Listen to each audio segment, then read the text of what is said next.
Jara magwara, jara mageno. Agone ruodha kendo Nyasacho nyiro kamano.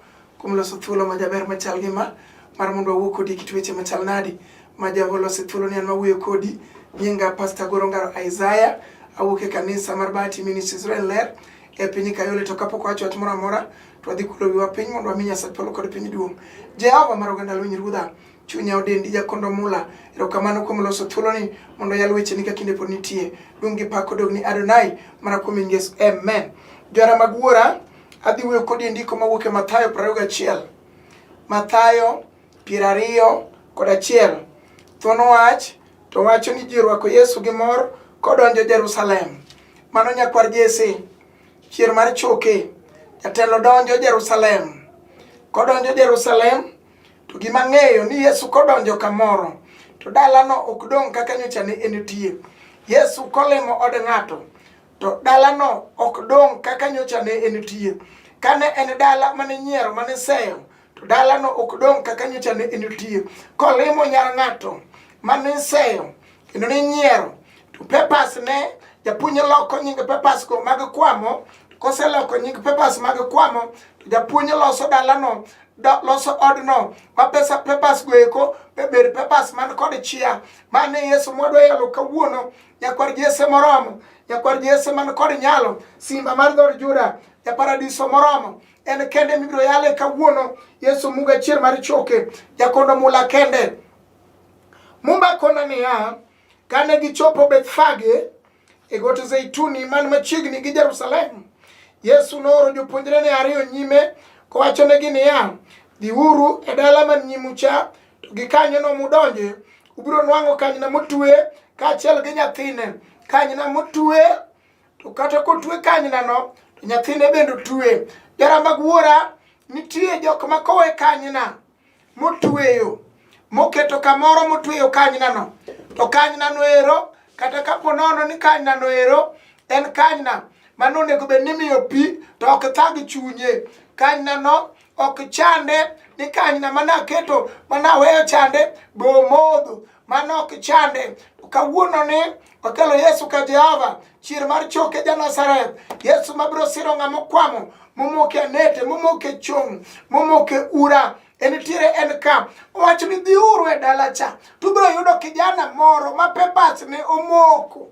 Mini gi bende ywak, oywago lowo manouso. Dhiuru e dala man nyime cha, ubiro yudo nyar ng'ato momoko kod tuo, moleo, mosechulne loan mang'eny manodhi ohol, mamoko bende pok ochul to pod omoko, en siranda e pien. Dhiuru e dalano, udhi yudo wuoyi moro. Wuoyi noleo nyaka notiek ae mbalariany nyaka kawuono.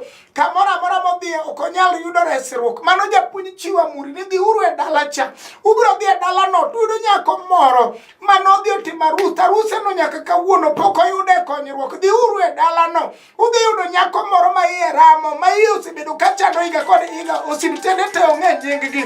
Dhiuru e dalano ero, dhiuru e dalano. To ubiro yudo ng'ato moleo, momok, man kod chola, man kod chong, ng'ato mokwamo, ng'ato momoko, mani anete. Japuonj golo amuri wacho ni dhiuru e dalano. Dhiuru e dalano, udhi yudo ng'ama momoko, ng'ama nigi chola, ng'at man gi twech. Duong' odog ni nyakwar Jesse. Japuonj wacho ni kane gichopo Bethfage e got Zeituni man machiegni gi Jerusalem, Yesu nooro jopuonjrene ariyo nyime kowachonegi niya, dhiuru e dala man nyimucha, to gi kanyono mudonjo ubiro nwang'o ng'ato motwe, kanyna motwe kaachiel gi nyathine. Samoro moko notwe makata kothe mabiro bende ok chand joma notwegi.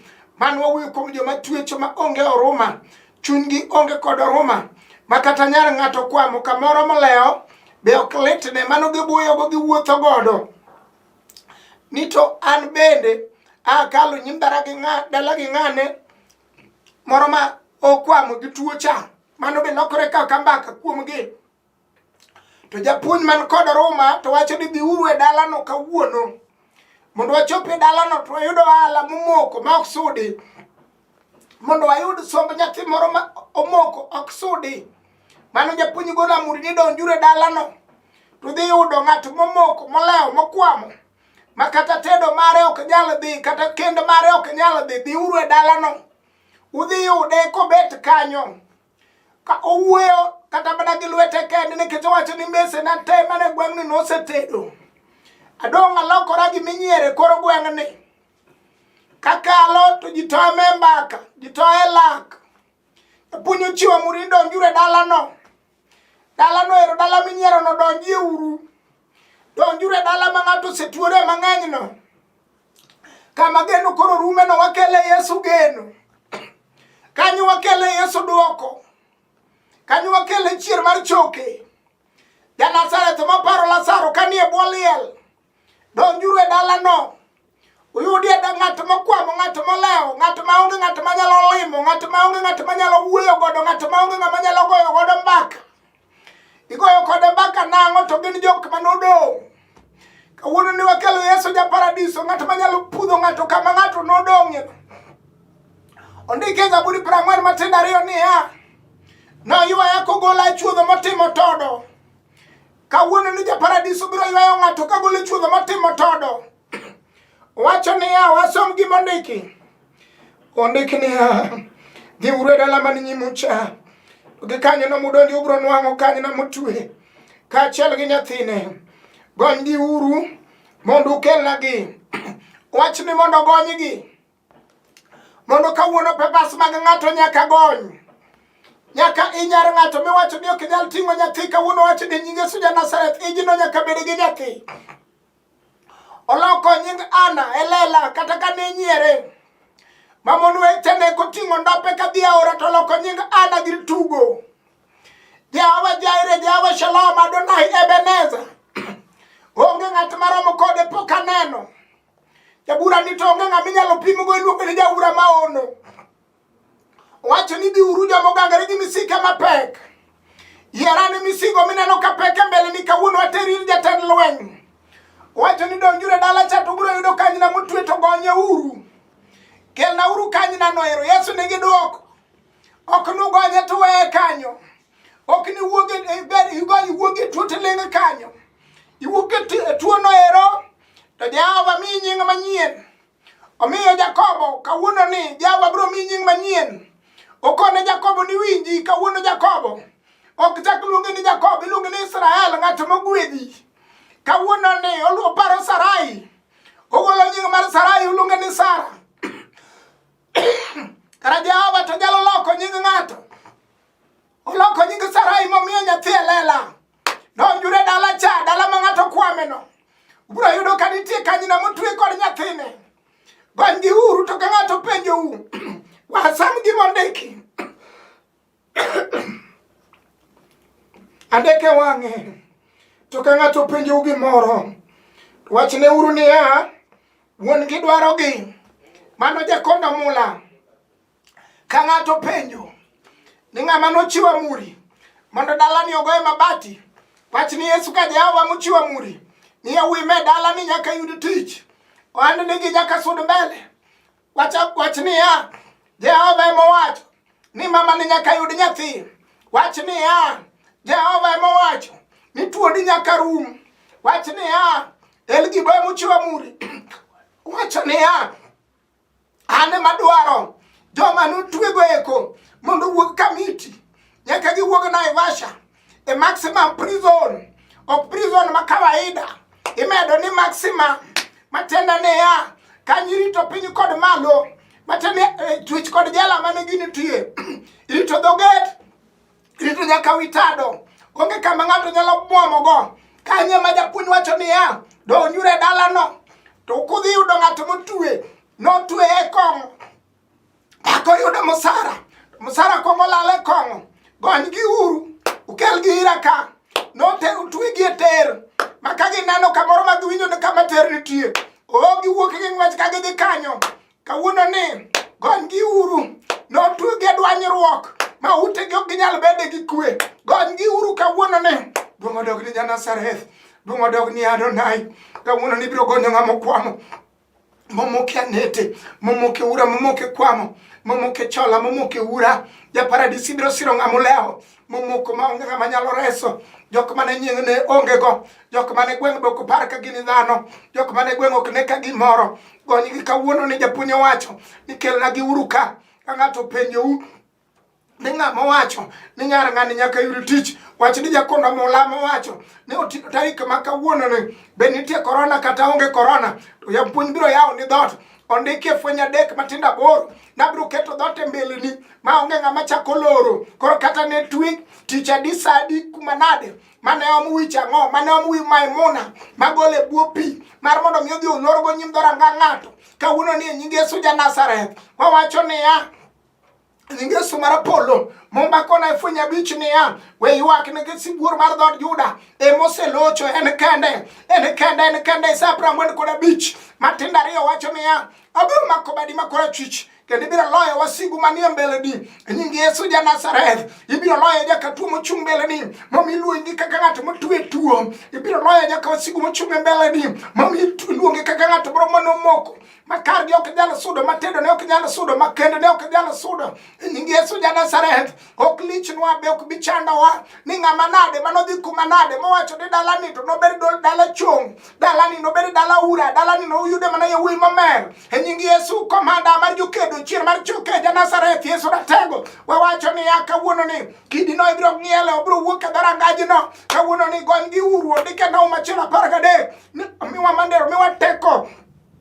Kawuono ni biro chodo nyororo no. Owacho ne Jeremia wuod Hilkia, Jeremia 1:9 ni winji wuod Hilkia mi teko mar muko gi pudho gi go piny. Kawuono ni nyororo ka nyororo miwa teko mar muko gi go piny sani. Ondikie Jokolosai 2:14 no rucho gi mano ondiki bano tweyowa. Kawuono ni wa ibiro rucho nying Yesu ja Nazareth. Ondike Sa 22:25 oh musumal manuguru matek chieng'no nopudhe oko. Ben en gima nade manomiyo ng'ato twe matek, madala gi omoko, madala gi kwamo, madala gi omoke ura. Dong ni ja Nazareth Yesu kare ber kare romo. Pari dala molew ni ruodhwa, pari oto mokwamo ni jakondo Mula, pari dala momoke nete ni ruodhwa, pari nyathi sikul ni ruoth, pari jaduong' ni kawuono, pare mama molew ni ruodhwa, pare jogi mokwamo ni kawuono wakelo Yesu manyalo. En ka kawuono ondiki niya, e nying Yesu ja Nazareth wachna chalo mach, wachna chalo nyundo. Mano Jeremia 23 matindo 29. Jehova wacho niya, wach Jehova mwating'o ni kawuono ni, wach ni en mach, kawa majno ero ang no wang gimoro amora miluongo ni twitch ka twitch majasigu nokete mbele ni procrastination, stagnation, spirit mag roundabout michuno godo wuod ng'ato, nyar ng'ato, anda ng'ato, sikunde ng'ato, college mar ng'ato, papers mag ng'ato. Nying Yesu ja Nazareth wach ni wadonji e dalano, ruoth chiwa muri. Ka wadonji e dalano to ka wayudo ka ng'ato twe to gonye mondo mi okele Yesu komanda mar jolweny. Kawuono ni ka ng'ato penjo ni ng'ama nade manochiwa muri no, wach ni japuonj wacho ni gonya kawuono ni ke Jeremia 40:4 ni kawuono ni agolo nyororo ok e lweti. E nying Yesu ja Nazareth ng'ama notwe no ero igolo nyororo ok e lwete. E nying Yesu mar polo kawuono igolo nyororo ok e lwete. Nying Yesu mar loyo nyororo mar koso tich igolo e lwete, nyororo mar koso nyathi igolo e lwete, nyororo mar ase kod ajara igolo e lwete, mier mane ok ne ka gimoro wach ni kawuono ni agolo nyororo ok e lweti. E nying Yesu mar polo gi piny dala ukanyo wachacha ni kawuono ni abende dala wa Jehova reso dala wa kawuono. E nying Yesu mar loyo kawuono ni Jehova bro paro dala uno ero. Ang'eyo japuonj mano paro nyako ma iye osechwiri gi 12 sama nodonjo kama Yesu komanda ni tichir mar choke jakondo Mula. Oh sama nodonjo gi tok ji ne ji walorane nikech nodum mifuolo. Sam apim nini ya mifuolo madala udum no ero. Yesu biro loso yo kama yonge. Oloso ne jo Israel sama giwuok e piny Misri kama ni paro ni yonge. Japuonj no lose yo, Osana no lose yo, japuonj no lose yo. Sama Farao no luwogi en bende no paro ni yorno no lose ne. Ineno nitie joma paro ni ya ni kaka degi gikwamo no ero ka Jehova yawo ni to gibiro chako luwo bang'i. Oye ok gini luwo Jehova ok no yie. Farao no lal kod joge. Musa wacho ne jo Israel niya winjuru jokedo. Ineno Jo Misri ma uneno gi ok nuchaku ne kendo. Ineno masiche mikale gi ok ichaki ne kendo. Tuoche minene kale ni ok nichaki ne kendo. Tuoche minene kale gi ok nichaki ne kendo. Aseye minene kale gi ok nichaki ne kendo. Dier minene kale ni ma ji wuoye kata kama uluoke sende. Wuoye dier me od nikech itede alot pile kod pile. Ji ong'eyo kita alot midhi uluoko kawuono ji ong'eyo. Ji ong'eyo ni mate alot misiki luoko. Ji ong'eyo aina law mirwako. Ji ong'eyo kaka nyithindi onge lewni. Ji ong'eyo kaka ionge tich kaka andi nokwam. Jo Misri ma uneno gi ok nuchaku ne kendo. Japuonjwa Musa wacho niya, winjuru jokedo, weuru luor. Jo Misri ma uneno gi ok uchaku ne kendo. Tuoche ma uneno gi ok uchaku ne kendo. Nyaka Aseye ma uchaku neno gi ok nichaki ne kendo. Wadwa teri abadi wach niya, Jehova kane iparo Kuros mane sa 45 mikone ni winji kane iyiero Kuros, abende iyiera kawuono e dalawa kaka ne iyiero Joseph ma wuod Jakobo. Miloko nying Joseph, igole korwako kunguru, itero bedo prime minister. Nyaka askeche manyocha ne chwade gi sege geny ei jela. Mage askeche makoro gone serut. Wan kod Yesu ono, wan kod Yesu Lwanda manyalo loko nying ng'ato.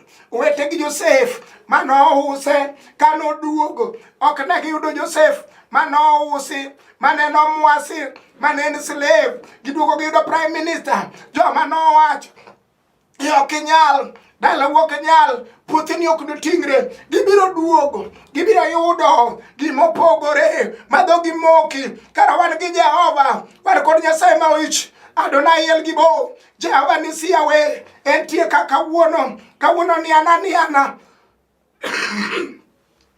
Ni ananiana kuom Jehova. Ruodhwa nigi duoko mar siro ng'amo yie. Ruodhwa nigi duoko mar siro par ng'ato mokwamo. Ruodhwa ni kod duoko mar reso nyathi sikul maleo. Ruodhwa nigi duoko mar paro nyako mokwamo, nyako maleo ma ji nyiero, moseseme ne ji maka ng'ato biro mondo mi odware koro gweng'. Isemo chon, wan kod Jehova Shalom, wachona biro mako badi makore chwich, milo wasigu mochung' mbele ni, mipie gode, mano Jehova manitie. Kawuono wabro dhi ewi chongwa, kwa ywak matek ne Jehova, ni ruodhi chugol nyororoke lweta kawuono. Kawuono ni ruchgi modik kuoma kawuono. Kawuono ni pudho masobal moguru kuoma kawuono. Kawuono ni donje dalawa, kama notwe minwa motwe wuorwa, notwe nyithiwa kawuono gonywa nete, gonywa jela, gonywa ura.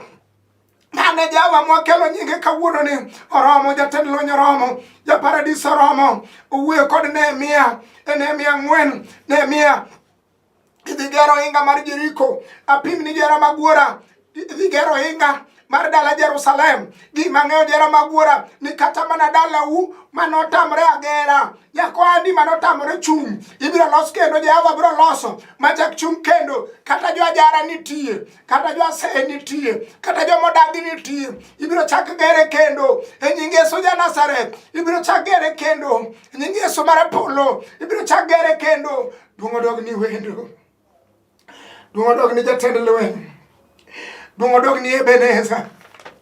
Parie mama mokwamo ni ruodhwa. Pare jogi moleo gi ruodhwa. Ezekiel 37 wacho ni olo mar choke motuo. Na winjo kategoro Nyasaye ni kuoma miroho mare noting'a motera olo mar choke mopong'o. Choke gin gik ma onge ring'o. Choke no alama no oserumo. Choke no kama geno onge. Gituo kururu makata guok manyalo riwo kanyo onge. Gionge laga makata toyo ok nyalo chope. Jehova tuore Ezekiel. Ukonene dhiya dala ma ji ok odich godo no. Dhiya ohala matinde ji ok chopie no. Mano komande moa kuom Jehova Shalom. Oh, no miye wuotho e olo duto. E kind chokego maneno ka ging'eny ahinya, kendo gituo kururu. Dalano norumo giminyalo yudie onge. Kata bucha nyuola ok nyal luonge e dalano. Otuo kururu, nyithindo gwene odeyo, muode ondelo. Ichame kuon thing, ok nyal luonge bucha nyuola. onge kombe minyalo bedi otuo kururu. Dala no twe matek. Kana penjo niya, no penjo ni wuod dhano, bende choke gi dichak lokre ji mangima kendo. Ato naduoke ni Ruoth Nyasaye, in kendi ema inyalo ng'eyo wachno. Jehova kendi mong'eyo. Kinyalo gonyi dalau, Jehova nigi ratiro no. Kinyalo par puthini, Jehova nigi ratiro no. Kinyalo gonyi pepasni, Ruoth ong'eyo. Okute midhiye mamoko dinre gotieno go, Jehova nigi duoko. Anuoyo ni Zaburi 40 matindo 2 wachni no ywaye chudho malich motimo todo. En kod duoko. Anuoyo ka wacho niya, nomako bada koywaya kogolo chudho motimo todo. Onyiso Kuros 45 abiro piyo gode mogangore mane mbeleni. En gi duoko Jehova nisi. Nowacho niya, kor ni choke gi wach. Kinyiso gi niya, un choke matuo. Winjuru wach Ruoth Nyasaye. Amiyo Nyasaye wachonu kama, abiro miyo muya lor kuomu. Mano Jehova Shalom. Obiro chako chiwo muya kuom ng'ama tuo. Obiro chako kelo mwandu dala maonge. Obiro chiwo nyathi kama nyathi onge. Obiro chiwo mor e ot ma mor onge. Obiro chiwo kwe e da ot ma kwe onge. Mano Jehova mapok olo. Mano Nyasacho man gi loch. Wach ni kor ni chokegi, kor gi kuom teko mar Roho Maler. Wach ni e bwo Roho Maler niya, kawuono dungo dog ni jatend lweny. Kawuono ng'at mosenyier ni kor ne kawuono omaka maka yeno Nyasaye biro kelo nyathi. Wach ni ng'ama wiye baro ni kawuono ni e nyinge Yesu Nazareth ochango. Wacha ne ng'ama onge tich ni kawuono Jehova chiwo tich. Wacha ne mama maywak ni nyithinde olal oko ma okonye ni tinga bade malo. Wach ni kawuono Jehova paro dalana, nyera ga se rumo duong odog ni wendo. Momacho ne ya abiro keto leche kuomu mami uringo kod pien. E kana mi muya donji kuomu mi uchaku bed ji mang'eny. Nyaka dala mane onge mwandu chaku bed ji mang'eny. Nyaka kama ne nyathi onge chaku bed ji mang'eny. Nyaka kama sene nitie keto ala no rumo Jehova kele gima onge. Nyaka ot ma kwe ne onge Jehova duoke kwe. Nyaka dala mane seyo ni onge gima do donje geche biro donje. Mano Nyasaye mapok olo. Mwacho ne bang' mano unung'e ni ane Ruoth Nyasaye. Mano Jehova mowacho. Ogo amuri, ogo gi rabata mar polo niya, lwara wichongi. Iwach ni Ruoth biro timo na mondo ji ong'e ni kara in Jehova. Jehova lwara wichonga mondo iting'a malo. Ji biro ng'eyo ni kara in Jehova. Kawuono ni tuo rumo kuoma. Ji biro ng'eyo ni kara in Jehova. Kawuono ni sandruok rumo e dalawa. Ji biro ng'eyo ni kara in Jehova. Kawuono ni nyithinda yudo school fees. Ji biro ng'eyo ni kara in Jehova.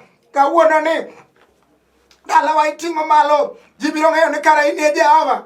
Kawuono ni Jehova mar polo ticha yudo. Ji biro ng'eyo ni kara in Jehova. Duong odog ni Nazareth. Duong odog ni were maklo. Duong odog ni Adonai. Duong odog ni El Gibo. Wadhi kodi e lamo Jehova mar oganda lweny. Ruodho mapok olo. Pare nyathi sikul ni ruodhowa. Pare miyo mar ywak ni ruodh kedo. Pare jaduong' ma ywak ni ruodhowa. Pare wala mokwamo ni Nyasaye malich. Sirgi ruodh polo kod piny. To mana kuom Yesu. Amen. Jora magura jodalo mageno. An mawuoyo kodi nyinga Pastor Goro Ngara Isaiah. Awuok e kanisa mar Bati Ministries Roen Ler e piny Kayole. Namba na madang yuda go en 0733 79 49 10. Anuoyo. Namba na madang yuda go en 0733 79 49 10. Namba na machielo 07 kendo 07 aito 70 53 76. Anuoyo 07 kendo 07 aito 70 53 76. Mad Jehova majasir joge majating joge malo oting'o malo kawuono, oting'o malo kiny, ndalo kod ndalo. Amen. Luonga jae